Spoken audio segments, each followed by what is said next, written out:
यह कहानी है सुजानपुर की पहाड़ों के बीच बसा एक खूबसूरत गांव। लेकिन कहते हैं इस गांव तक आने वाला जंगल का रास्ता भूतिया है। प्रभाकर कुछ दिन पहले ही इस गांव में रहने आया था। वह भी गांव वालों से इस रास्ते के बारे में सुन रखा था, लेकिन प्रभाकर चुड़ैल भूत पर विश्वास नहीं करता था। एक दिन वह रात को उसी रास्ते से अपने बाइक से शहर से लौट रहा था और उसकी बीबी सुगंधा भी उसके साथ थी। अचानक से एक काली बिल्ली उसका रास्ता काट देती है।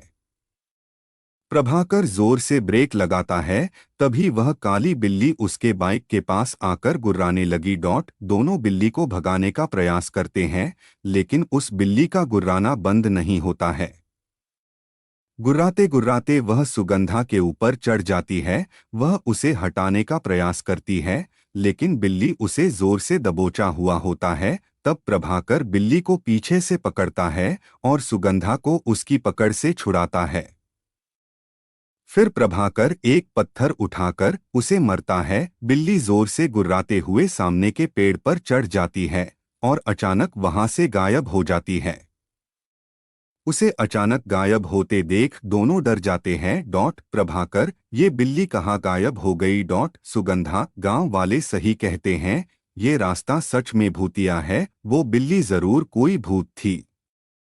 प्रभाकर, तुम भी ना, जंगल का रास्ता है, यहाँ जंगली बिल्लियां और जानवर तो होते ही हैं। सुगंधा, होते होंगे, लेकिन वो किसी पर इस तरह हमला नहीं करते होंगे।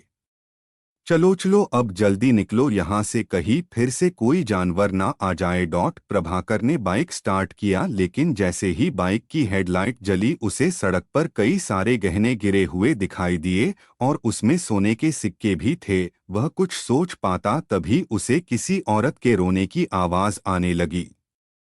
सुगंधा, अब किसका इंतजार कर रहे हो? हम किसी मुसीबत में ना फंस जाए। वे दोनों घर लौट आए, लेकिन प्रभाकर के आंखों के सामने वो सोने के गहने और सिक्के अभी भी घूम रहे थे। वैसे तो प्रभाकर को किसी बात की कमी नहीं थी, लेकिन वो बहुत लालची था। वो उन गहनों को किसी तरह हासिल करना चाहता था। अगले दिन प्रभाकर अकेले ही बीज लेने के लिए शहर जा रहा था और सुगंधा की बातों को अनसुना करके बाइक स्टार्ट करके घर से निकल गया।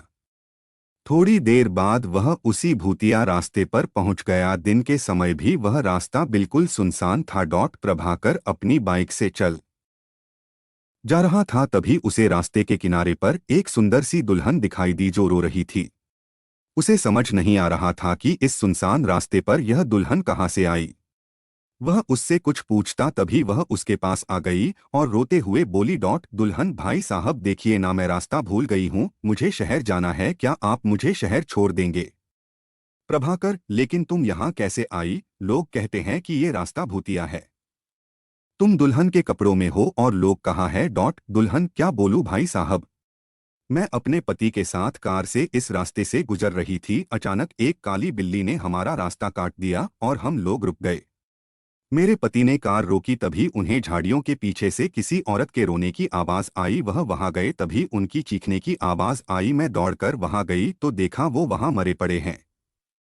प्रभाकर, तुम्हारा पति मर गया? दुल्हन, हाँ वो मर गए, उनकी लाश झाड़ियों के पीछे पड़ी है। आप प्लीज मेरी मदद करिए और मुझे शहर तक छोड़ दीजिए, बदले में मैं आपको ये सारे सोने के गहने के दूंगी और मेरे पास कुछ सोने के सिक्के भी हैं। सोने की बात सुनकर प्रभाकर की कान खड़े हो गए। वो तो इसी की तलाश में आया ही था। उसने उन सिक्कों को अपने हाथों में ले लिया, लेकिन जैसे ही उसने अपने हाथों में लिया वह लड़की अब दुल्हन से चुड़ैल में बदल गई और जोर जोर से हंसने लगी और प्रभाकर धुएं में बदलने लगा। कुछ ही देर में प्रभाकर पूरी तरह से धुएं में बदल गया। उस चुड़ैल ने उस धुएं को एक बोतल में कैद कर लिया और ऊपर से ढक्कन लगाकर पहाड़ी के पीछे अपने घर के तहखाने में ले गई। वहां पर पहले से ही धुएं से भरी कई सारे बोतलें थी। चुड़ैल, आज मेरी 11 लोगों की गिनती पूरी हो गई, बिना सोने का लालच दिए मैं इन्हें धुएं में नहीं बदल सकती थी। लालची कही के कल अमावस्या है, कल मैं इन सब को इनके असली रूप में ले आऊंगी और इन सबको मारकर इनके आत्मा पर कब्जा कर लूंगी और फिर उसे अपने पति के शरीर में प्रवेश करा दूंगी और वो फिर से जीवित हो जाएंगे। दूसरी ओर रात काफी हो गई थी। प्रभाकर के घर नहीं पहुंचने पर सुगंधा को चिंता होने लगी। पूरी रात सुगंधा ने प्रभाकर का रास्ता देखा लेकिन नहीं आया। उसे समझ नहीं आ रहा था कि वहां कहाँ चला गया। तभी उसने देखा कि गांव के मुखिया जी गांव के कुछ लोगों के साथ वहां से गुजर रहे थे। वो उनके पास गई और सारी बात बताई। मुखिया बेटी, सच सच बताना, तुम लोग हाल ही में भूतिया रास्ते पर गए थे क्या? सुगंधा जी गए तो थे, लेकिन उससे मेरे पति के ना लौटने का क्या संबंध है? मुखिया कितनी बार कहा है उस रास्ते का इस्तेमाल मत करो, लेकिन पता नहीं लोगों को मेरी बात समझ क्यों नहीं आती है। सुगंधा आखिर आप सभी को वहां से जाने से मन क्यों करते हैं? क्या राज है उस रास्ते का? मुखिया बेटी, कुछ साल पहले एक नया शादीशुदा जोड़ा इसी रास्ते से गुजर रहा था। तभी गांव के ही कुछ बदमाश लोगों की नजर उन पर गई। उस दुल्हन के गहने देखकर उनके मन में लालच आ गया। उन्होंने उन गहनों के लालच में दोनों को मार दिया और मरते ही वह लड़की चुड़ैल बन गई। उस दिन से जो भी उधर गया वह वापस नहीं लौटा। सुगंधा मैं वहां आज जाऊंगी और अपने पति को वापस लेकर आऊंगी। मुखिया वहां से कोई नहीं लौटता बेटी, वहां जाना जानबूझकर मौत को गले लगाना है। लेकिन सुगंधा ने उनकी एक ना सुनी और मुखिया भी गांव के कुछ लोगों के साथ तांत्रिक को लेकर भूतिया सड़क वाले रास्ते पर पहुंचे। उनमें से कुछ लोगों ने अपने हाथ में मसाल भी ले रखी थी। जंगल के पास वाली पहाड़ी के पास से उन्हें मंत्र की आवाज सुनाई दी। वो सभी छिपकर देखने लगे। देखा कि वही चुड़ैल मंत्र पढ़ रही है। चुड़ैल, हे शैतानी ताकत प्रकट हो, देख मैंने तुझे खुश करने के लिए इन सारे जीवित लोगों को धुएं में बदल दिया है। कुछ घंटे के बाद मैं इन्हें आजाद करूंगी और इन्हें एक एक करके मरूंगी। इनका खून तुझे पिलाऊंगी और फिर इनके आत्मा पर कब्जा कर अपने पति को जीवित करूंगी। तभी तांत्रिक ने पत्थर खींचकर एक बोतल पर मारा। उसमें कैद एक आदमी बाहर निकला। चुड़ैल को इस बात का पता नहीं लगा क्योंकि वह आंखें बंद करके मंत्र पढ़ रही थी। तभी मुखिया जी बोले, अरे ये तो भीमा है, इसके साथियों ने ही मिलकर उस बेचारी औरत और उसके पति की हत्या की थी और ये लोग तो उस घटना के बाद गांव से गायब ही हो गए थे। तांत्रिक वे गायब नहीं हुए थे, ये चुड़ैल ने सबको कैद कर लिया था। इन्हीं की आत्मा से वो अपने पति को जिंदा करना चाहती थी।